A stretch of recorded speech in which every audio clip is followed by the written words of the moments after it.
l'Éternel soit béni. Alléluia. Ce matin, j'avais préparé un message durant toute cette semaine et il m'a donné notre message ce matin à 5 heures du matin. Je pense qu'il nous concerne réellement. Donc, souffrons peut-être que je sois un peu maladroit ou incohérent, mais je pense que l'essentiel sera donné. Alléluia. Amen. Nous allons prendre Lévitique, à partir du chapitre 9.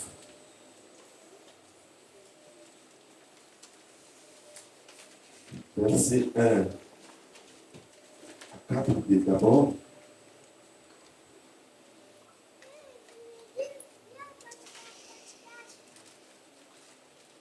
Est-ce que tout le monde a une Bible? Si le frère n'a pas une Bible, on peut lui donner une Bible. Par rapport à la chasse, sans son arme de chasse.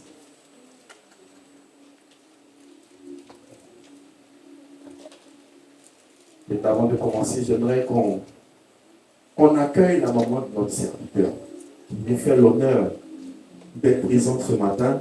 Est-ce qu'on peut l'ovationner? Pour une Dieu de sa vie. C'est le honneur que tu fais. Parce que c'est son sacrifice qui nous permet d'être là aujourd'hui. C'est la grâce que Dieu lui a donnée qui nous permet d'être présents tous ici aujourd'hui. Amen. Alors, Lévitique, chapitre 9, je lis. Le 8e jour, Moïse appela Aaron et ses fils et les anciens d'Israël. Il dit à Aaron, prends un jeune veau pour le sacrifice d'expiation et un bélier pour l'holocauste, l'un et l'autre sans défaut, et sacrifie-les devant l'Éternel. Tu parleras aux enfants d'Israël et tu diras, prenez un bouc pour le sacrifice d'expiation, un veau et un agneau âgé d'un an et sans défaut pour l'holocauste, un bœuf et un bélier pour le sacrifice d'action de grâce, afin de les sacrifier devant l'Éternel, et une offrande pétrie à lui. Car aujourd'hui, l'Éternel vous apparaîtra. Dis avec moi, car aujourd'hui, l'Éternel vous apparaîtra. À partir du verset 23, Moïse et Aaron entrèrent dans la tente d'assignation. Lorsqu'ils en sortirent, ils bénirent le peuple, et la gloire de l'Éternel apparut à tout le peuple. Le feu sortit de devant l'Éternel et consuma sur l'autel l'holocauste et les graisses. Tout le peuple le fit et ils poussèrent les cris de joie et se jetèrent sur leur face. Alléluia. Ce sont des phases qu'on a déjà lues plusieurs fois. Et j'aimerais commencer par...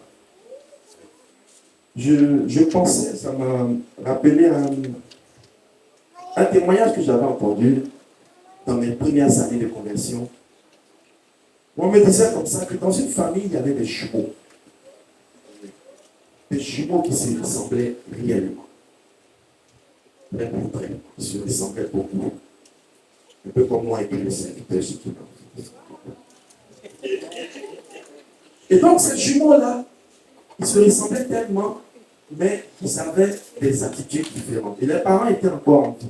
Il y avait un qui aimait bien les études qui avançaient, mais il y a un autre qui était très fort dans les bêtises.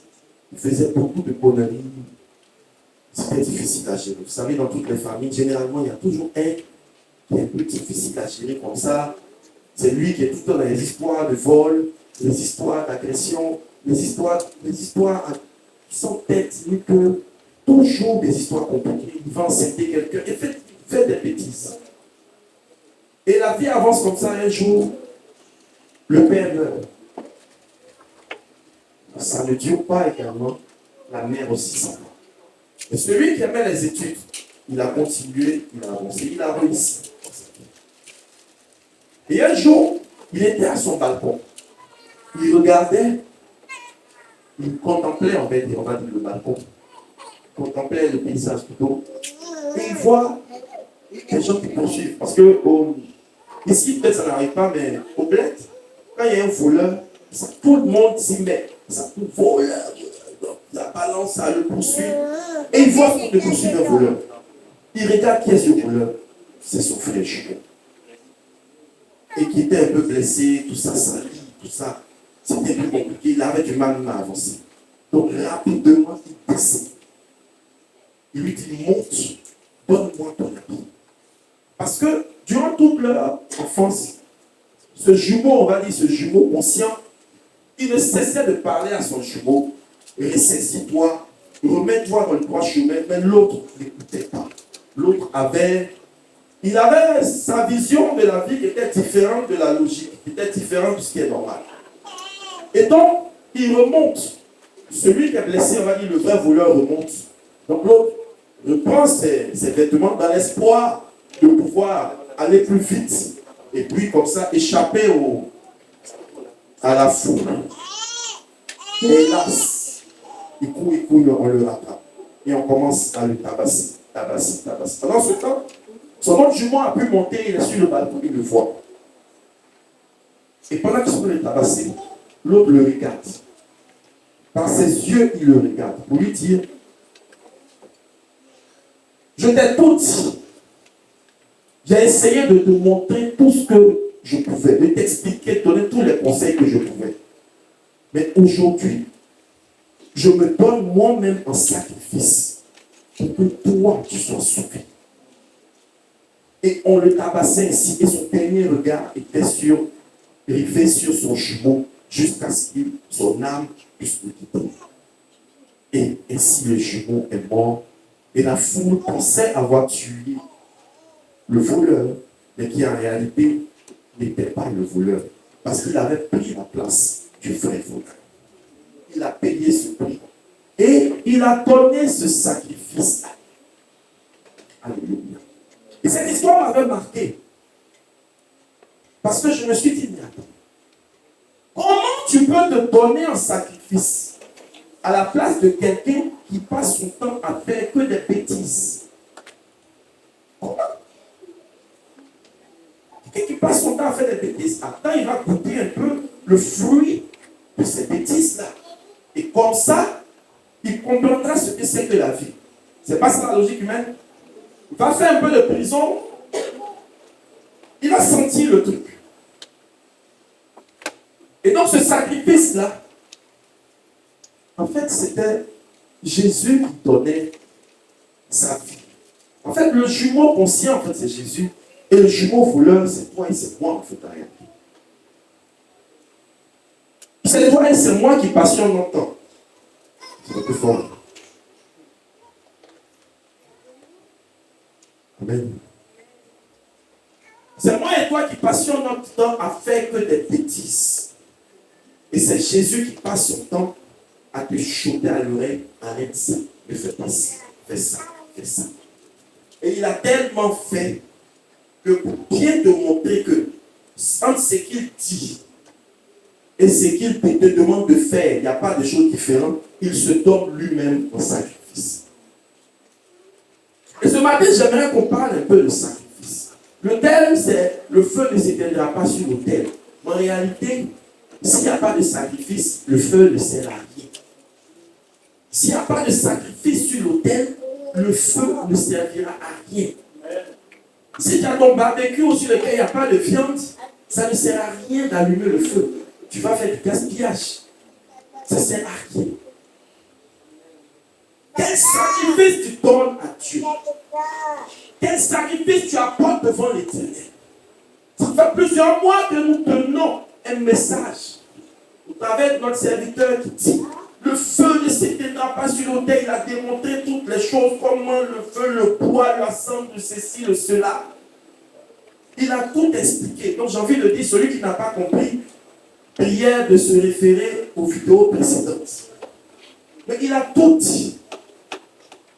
Qu'est-ce qu'il faut maintenant? C'est le sacrifice que le feu attend. Et donc, Moïse qui appelle Aaron, qui lui dit: prends le bœuf, prends le mouton, prends le bouc, viens, ceci, cela, viens faire le sacrifice.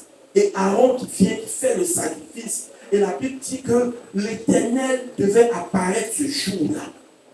L'Éternel devait apparaître ce jour-là parce qu'il y avait un sacrifice qui devait être posé. Quand Aaron a fini de faire le sacrifice et que Moïse et Aaron sont rentrés dans la tente d'assignation, quand ils sont sortis, la Bible dit que la loi de Dieu est descendue. Cette loi est apparue parce qu'un sacrifice avait été effectué. Cette loi est apparue parce qu'une obéissance avait été faite. Alléluia. La Bible parle à 1 roi 18 d'Élie qui s'est retrouvé en face des prophètes de Baal. 400 personnes. J'imagine une personne face à 400 personnes. Et cette personne n'avait aucune crainte. Cette personne n'avait peur de rien du tout. Il était serré. Pourquoi? Parce que ce n'est pas le nombre qui donne l'avantage. Ce n'est pas le nombre qui donne la victoire. Ce n'est pas le nombre qui permet d'avoir le succès. Mais c'est celui qui est avec toi qui te permet d'obtenir le succès. David l'a expérimenté lorsqu'il s'est trouvé en face de Goliath. Goliath était certainement 3 fois plus grand que David. Mais parce que celui qui était avec David était plus grand que celui qui était avec Goliath, la victoire est arrivée dans le camp de David. Donc Élie se présente. Et Élie même se moque des prophètes de Baal. Mais la Bible dit qu'à l'heure de l'offrande, quand il a fini, quand il a déposé l'offrande, quand il a versé l'eau, pour ne pas que vous dites que c'est le soleil qui a peut-être chauffé, mouillé le truc, mouillé la viande 3 fois.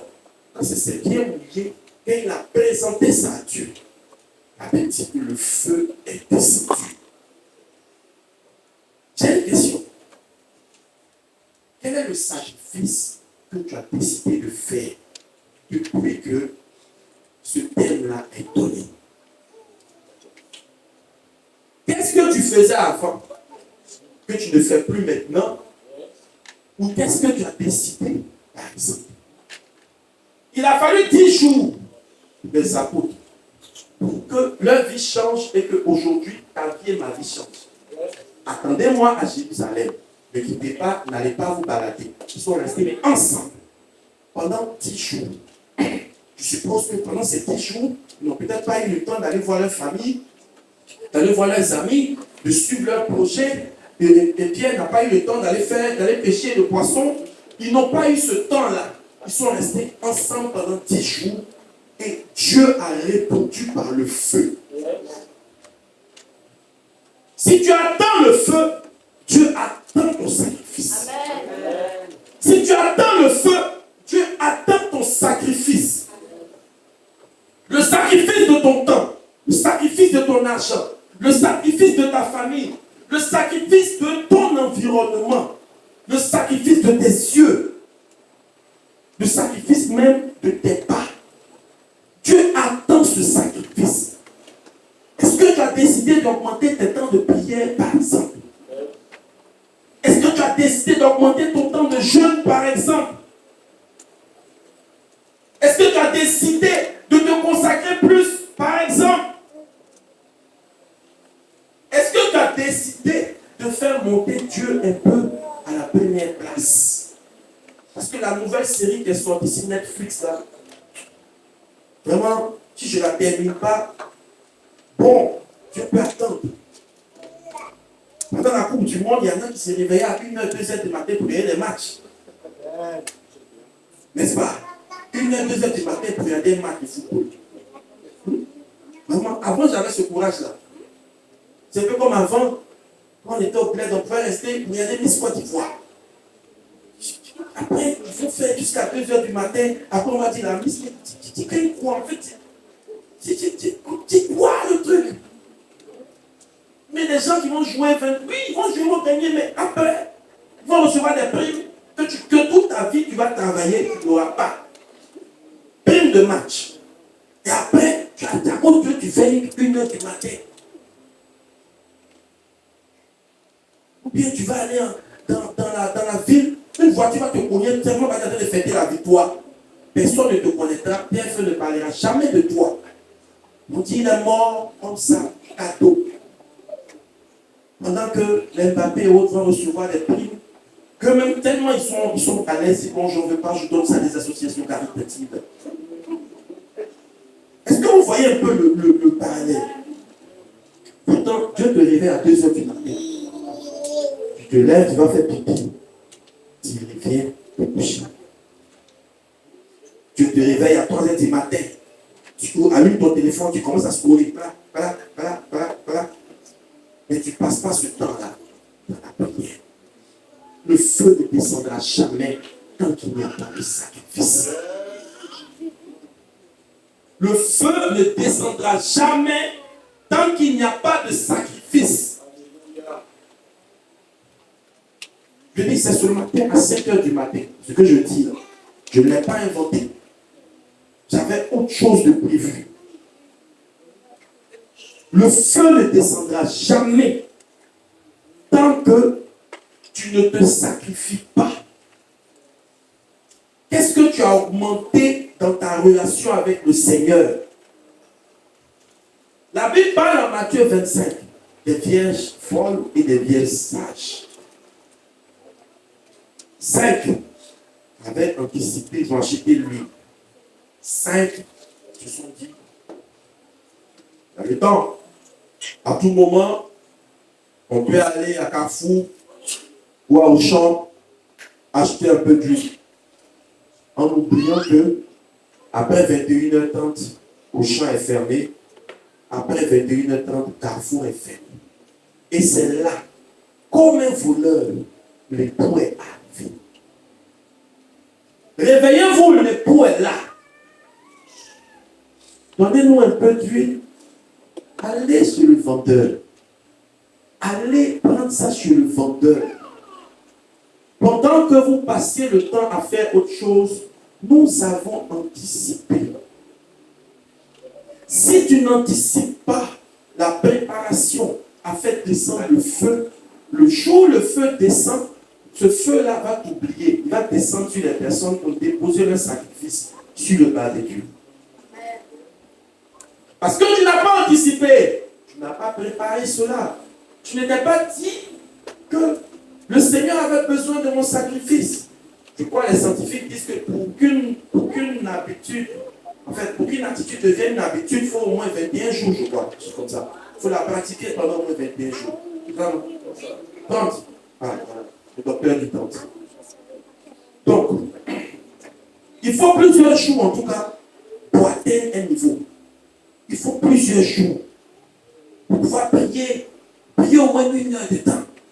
Priez au moins 1h30. Priez au moins 2 heures. Quand tes problèmes augmentent, la prière aussi augmente. Mais quand tes problèmes n'augmentent pas, la prière diminue. Est-ce que dans le temps de vide, est-ce que tu fais des provisions? En fait, est-ce que tu fais des provisions avec Dieu? Des provisions de prière, des provisions de consécration. Est-ce que tu prends le temps pour anticiper ça? Dieu surprend. Dieu surprend. Mais comme sa parole est la vérité, Moïse a dit à Aaron, envoyez la viande et l'Éternel apparaîtra. Ils ont envoyé la viande, ils ont fait le sacrifice, l'Éternel est apparu. Tu décides de prendre un temps, tu décides de faire un sacrifice, l'Éternel t'apparaîtra forcément. Est-ce que le feu de Dieu t'intéresse? Est-ce que tu as envie d'avoir le feu de Dieu? Si vraiment tu as envie d'avoir le feu de Dieu, Dieu attend son sacrifice. Et son meilleur sacrifice, c'est d'abord toi-même. Toi, c'est-à-dire ton temps. Toi, ton argent. Toi, ce qui te caractérise. Toi. C'est toi qui l'attends. C'est toi que le Seigneur veut sur son autel. C'est toi que le Seigneur veut sur son autel. Le feu est déjà là. Mais le feu a besoin de sacrifice. Alléluia. La Bible parle 2014, une dame, le parfum de nard, elle a décidé de laver les pieds, d'embaumer Jésus avec un parfum. À l'époque, c'est des parfums qui coûtent cher. C'est un peu comme il y a des parfums qui coûtent 10 euros, mais il y a des parfums aussi qui valent 10 000 euros, 100 000 euros. Je suppose que quand tu mets un peu ici, même à la gare là-bas, on sent ça. Parce que le truc est fort. Et donc, ce parfum de nard, là, à l'époque, c'était ce genre de parfum qui avait une valeur inestimable. Quand elle a décidé de casser ça sur les cheveux, les pieds de Jésus, Judas a dit, mais ça on aurait pu vendre pour faire quelque chose. Jésus lui a dit, laisse, c'est son sacrifice. Partout cette parole sera prononcée, on parlera de cette dame.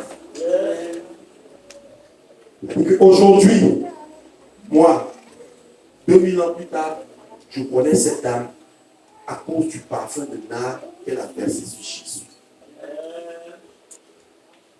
Le feu s'est manifesté pour elle il y a 2000 ans à cause des sacrifices qu'elle a effectués. Il y a des sacrifices qui cassent des montagnes. Il y a des sacrifices qui ouvrent la mer rouge. Il y a des sacrifices qui font descendre le feu quand Salomon se met dans le temple et qui dit, Éternel, que ce lieu-là, ton nom y soit proclamé. Il y a des sacrifices que Dieu attend de ta part. Combien de temps tu passes sur Instagram?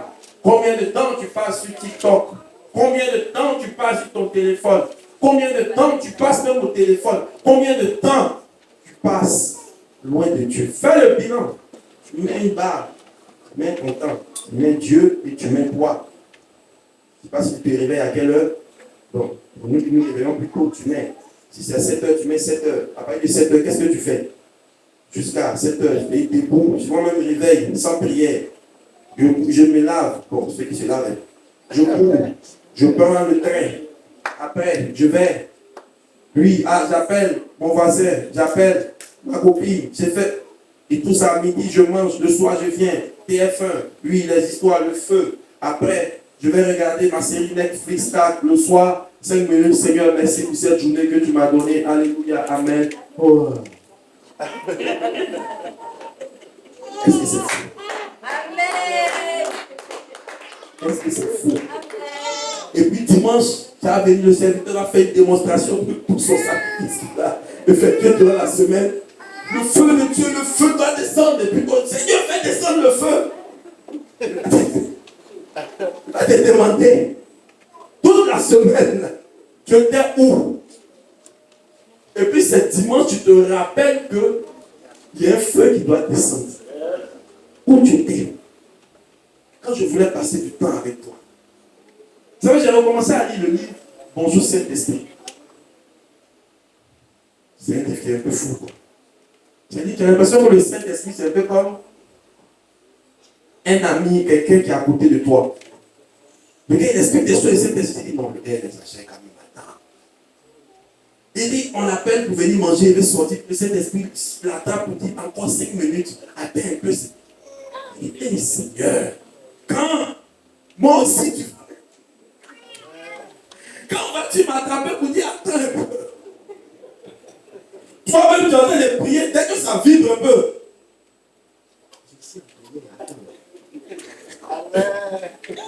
Ou bien, je te rappelle, tu es avec Dieu, ou bien tu es dans ton téléphone, ou bien, je ne sais pas. Ou bien tu es là, tu sens que tu es en train de prier, tu regardes la télé, souvent, le Seigneur il est. J'écoutais un témoignage d'un gars qui disait qu'il regardait un match de foot, il restait 8 minutes, quelque chose comme ça. Et le Seigneur lui dit, va dans ma présence. Vous savez, quand le film va terminer, il reste 8 minutes, c'est maintenant les bonnes actions se passent. Toutes les histoires qui étaient compliquées commencent à se dénouer. Donc tu te dis, bon, attends, je vais finir pour savoir, mais c'est qui le vrai criminel? Donc il disait au Seigneur, attends. Quand les 8 minutes sont passées, c'est là maintenant il va dans la présence de Dieu, il prie, Dieu n'est pas là. Il prie, Dieu n'est pas là. Et un mois plus tard, le Seigneur lui rappelle que j'avais besoin de toi pour sauver telle âme. Et ces 8 minutes que tu as refusé de me sacrifier ont amené une âme dans le séjour des morts.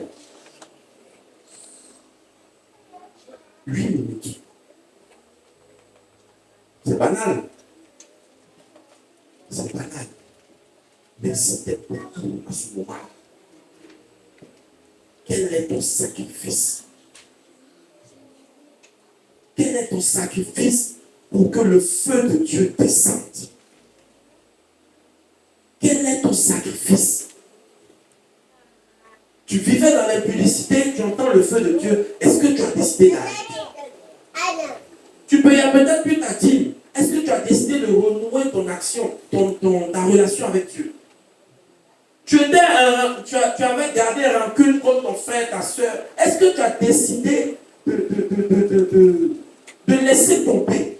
Parce que tu veux que Dieu t'utilise encore plus. Il fait chaud, c'est vrai. Mais Dieu a besoin que sa chaleur là soit en toi. Comme Jérémie pouvait dire. Même quand je ne veux pas parler, ça bouillonne en moi. Même quand je ne veux pas me manifester, ça bouillonne en moi. Qu'est-ce qui bouillonne en toi? Dieu veut ton sacrifice. Et du sacrifice va découler le feu de Dieu. Du sacrifice que tu accorderas va découler le feu de Dieu.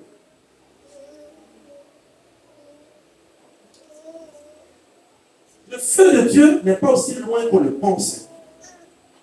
Pourquoi? Quand 2 ou 3 s'assemblent pour me demander quelque chose, je suis présent au milieu d'eux.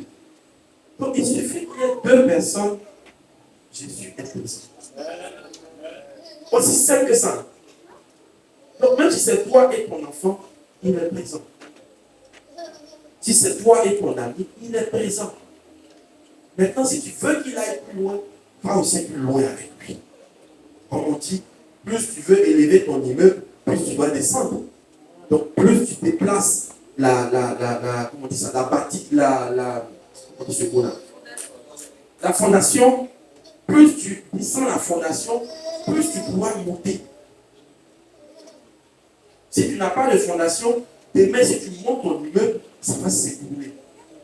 Parce que le sol n'a rien pour soutenir. Le sol n'a rien pour soutenir. Est-ce que Dieu te réveille la nuit? Est-ce que Dieu te met à cœur des choses que tu rejettes, que tu repousses, que tu remets à demain?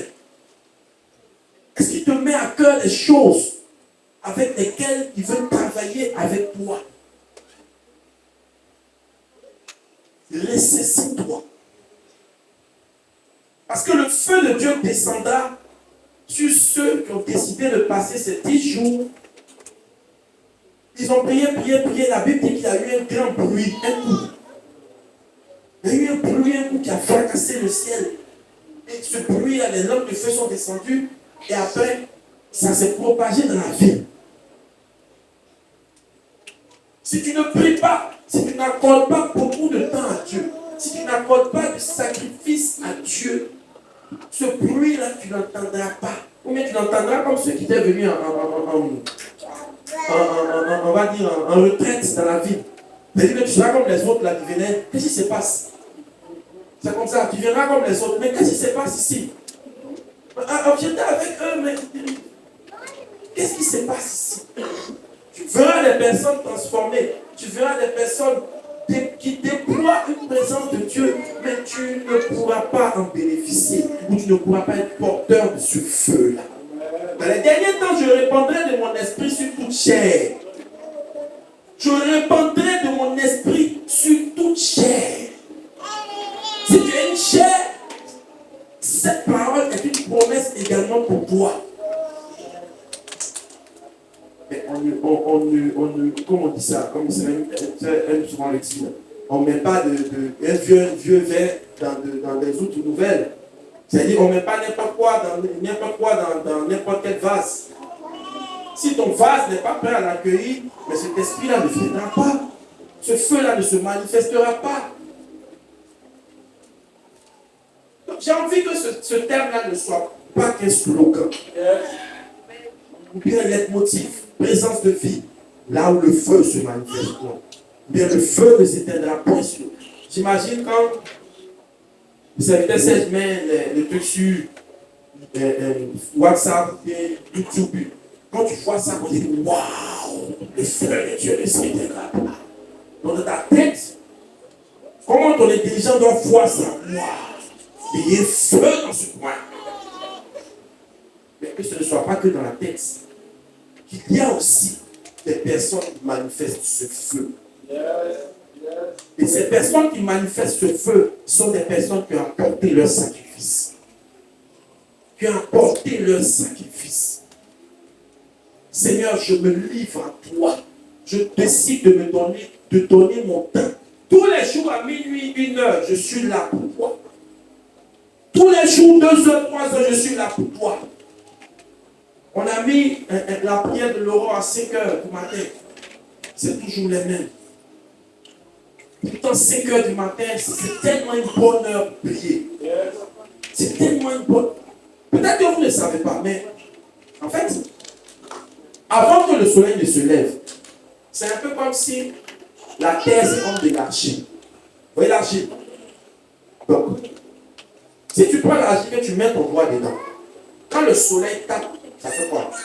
Ça sèche. Donc, ça laisse les traces de tes doigts.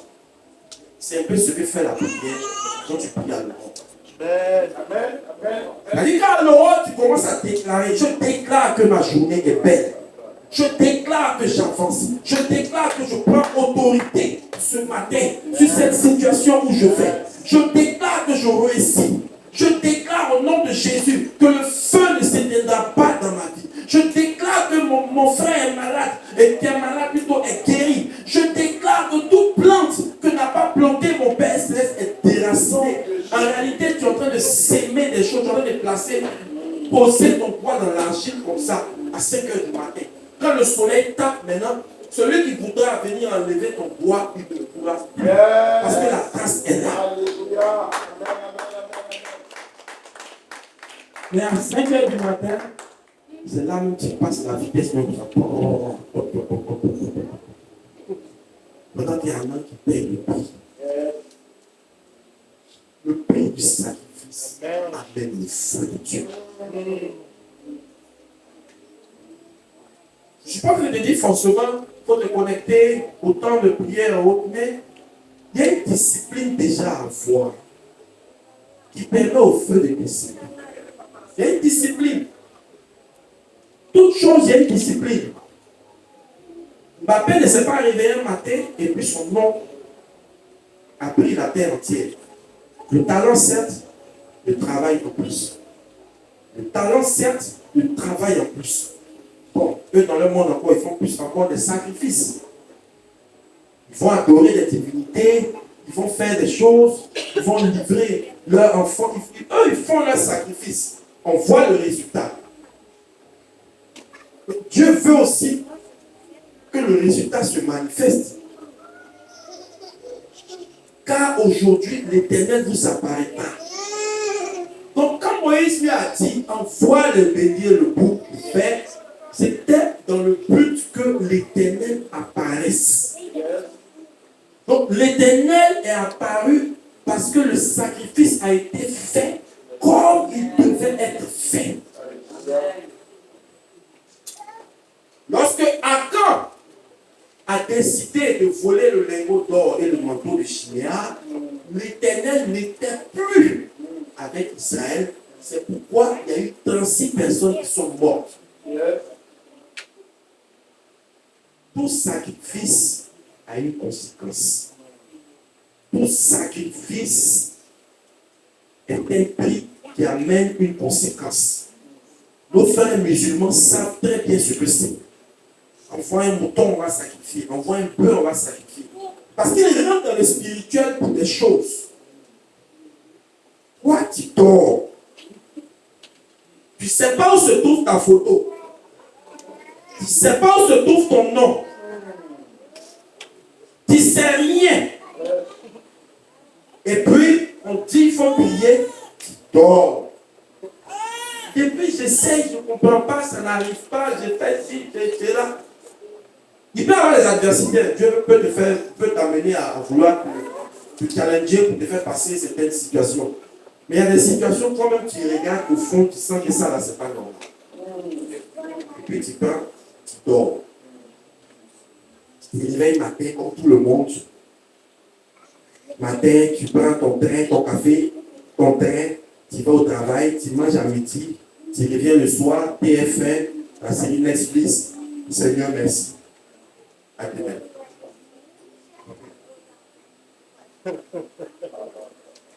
À tes résolutions, on attendra le succès. À tes résolutions, il répondra le succès. Le feu de Dieu ne s'éteindra pas sur l'autel. Lui, parce que tu mettras le bois. Lui, parce que tu enlèveras la cendre. Mais surtout parce que tu apporteras le sacrifice. Mais pas remarquer quand il y a le barbecue, quand la viande est là, quand la graisse descend, quand le feu peint. Ça peint parce qu'il y a la graisse, il y a l'huile. Donc ça peint, tu es obligé de verser l'eau pour que ça s'éteigne. Parce que j'ai envie de dire, en griffe, le feu est content de voir l'huile qui descend, donc il se manifeste aussi. Mais Dieu a envie de se manifester comme ça sur ton sacrifice que tu donneras. Dieu a envie. Et l'ultime sacrifice, c'est se donner soi-même. Et ce jumeau-là n'a pas cessé de parler à son frère. Jumeau, il a toujours continué. Arrête ci, fais comme moi, concentre-toi. Lui, il faut arrêter les bêtises. Arrête de chercher les femmes. Arrête de voler. Arrête. Comme tu ne comprends pas, je me donne un sacrifice pour que tu comprennes. Comme tu ne comprends pas, je me donne un sacrifice pour que tu comprennes. Est-ce que ce sacrifice-là a obtenu un écho favorable auprès de ce jumeau-là? Je donnerai la suite. Mais est-ce que ce sacrifice te donne un écho favorable dans ta vie? Est-ce que tu as envie de donner ce que tu as de plus cher à l'Éternel? C'est dur, hein, de donner du temps à Dieu. C'est pas simple, hein? C'est dur. Mais mon père me disait toujours, on trouve toujours le temps de faire ce qu'on veut. Si je veux quelque chose, je vais trouver le temps de le faire. Je veux le feu ou pas? Bien, ça me plaît bien de venir dans une église où les affiches, en tout cas que Dieu bénisse son serviteur, franchement ces affiches sont très belles. C'est bien. En fait, je me mets à la place des gens, je me dis waouh. Quand je vois ça sur Internet, je me dis waouh. Ça, c'est quelque chose. Mais au-delà de l'affiche, que le feu descende. Au-delà de l'affiche, que le feu descende. Je ne vais pas aller plus loin que ça. Parce que sacrifier, c'est abandonner. Céder un droit. Tu noter quelque chose que je ne vois pas bien. Mais en tout cas, c'est ça qu'on donne. C'est laisser quelque chose. J'avais quelque chose de précieux, je donne à l'Éternel. C'est dur. J'imagine Abraham qui a longtemps cherché un enfant. Aujourd'hui, il a un enfant. Et puis tu veux cet enfant-là. Hey! Chaque fois que je pense cette histoire et puis je pense à mes enfants, je me dis, j'ai fait quoi? Tu aimes ton enfant plus que moi, tu peux les donner. Tu aimes ton travail plus que moi, tu peux les donner. Tu sais pourquoi tu as jeûné jusqu'à... Et puis je t'ai donné aujourd'hui, je n'ai plus de temps pour moi.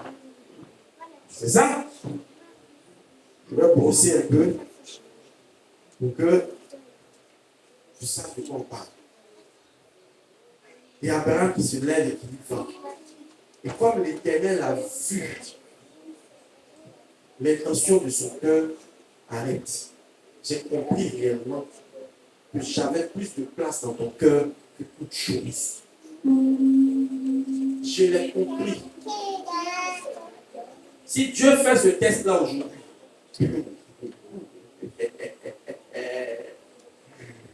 on va beaucoup échouer. On va beaucoup échouer. On va beaucoup échouer. Mais c'est pour ça qu'il a miséricordieux. Et c'est pour ça qu'on est là.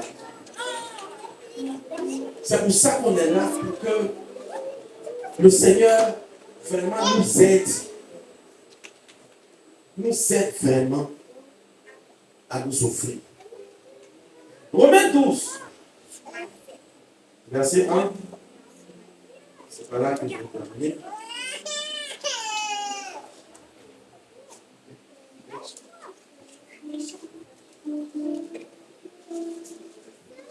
Il dit ceci.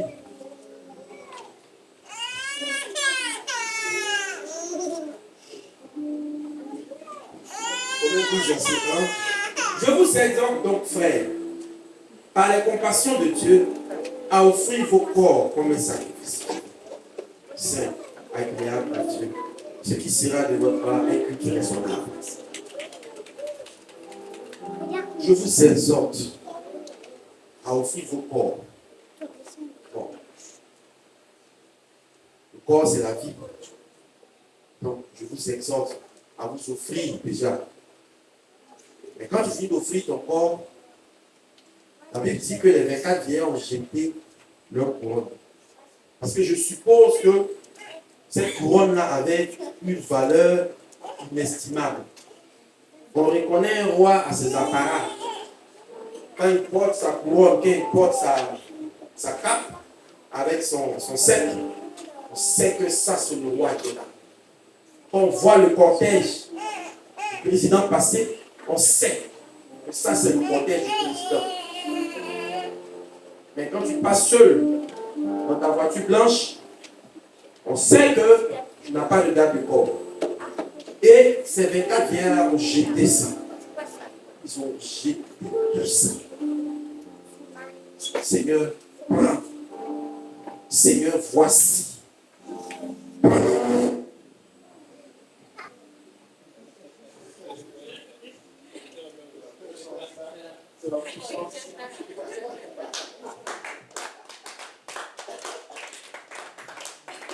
Amen. Seigneur, prends. Voici ce qui a plus de valeur. J'aimerais que tu penses à ce qui a beaucoup de valeur dans ta vie. Et imagine un peu si l'Éternel réclame ça. Si l'Éternel dit ça là, c'est ça que je veux. Je ne demande pas de penser à un truc que tu peux donner et tu vas remplacer des mains. Il y a des choses qui sont très importantes. Au début de ma conversion, j'ai mon frère avec qui je marchais qui m'a dit, parce que j'aime beaucoup ma petite soeur. Il m'a pris, il m'a dit, mais si Dieu te la réclame?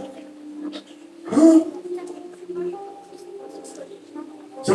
J'y pense même plutôt, j'ai foi. Parce que on était devant la porte de la maison et puis il m'a dit ça.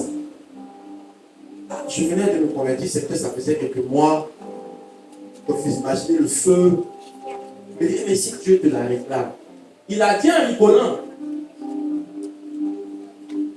Mais ça m'a fait réfléchir.